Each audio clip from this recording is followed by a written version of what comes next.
In today's video, I'm going to teach you how to change the financial year end in QuickBooks Online.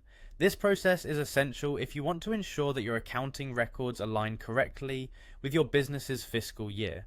Having an accurate financial year end can help you produce more relevant financial statements, which is crucial for making informed business decisions.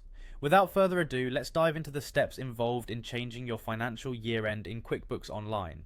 To get started, you'll first want to sign into your QuickBooks Online account. Open your web browser and navigate to the QuickBooks Online sign-in page. Once there, enter your login credentials, your username and password, and then click on the Continue button to access your dashboard. Once logged in, you need to proceed to the Settings section. You can find the Settings option by looking for the gear icon, typically located in the upper right corner of your screen. Click on it and a drop-down menu will appear. In this menu, you'll want to look for and select Account and Settings. This is where you can manage several accounting preferences, including those related to your company's fiscal year.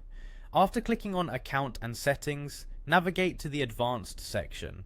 This section contains various advanced configurations, including options for accounting and tax settings. Click to open it. Within the Advanced section, find the Accounting option. This is where you can adjust settings related to your account's overall structure, including specifying your fiscal year. Click on this to reveal more options. Now you will need to turn on the Close the Books feature. Enabling this feature is important if you want to secure and finalize the accounting data up to your chosen closing date. It helps to prevent any accidental changes to your finalized financial data, which could disrupt your reports. After enabling Close the Books, you will see an option to choose a closing date.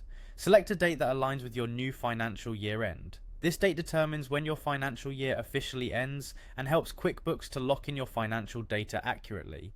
Once you have selected your new closing date, remember to click on the Save button. Save your chosen settings to ensure that all changes are applied properly.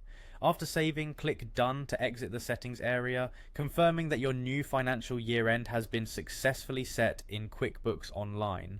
With these changes made, QuickBooks will now reflect your new financial year end, making it easier for you to keep your financial data organized and in line with your business needs. If you have any further questions or need more assistance, feel free to check out QuickBooks' help resources or consult with a professional accountant. Thank you for watching, and I hope this tutorial has been helpful. Make sure to like and subscribe for more insightful tips and guides on effectively managing your financial software.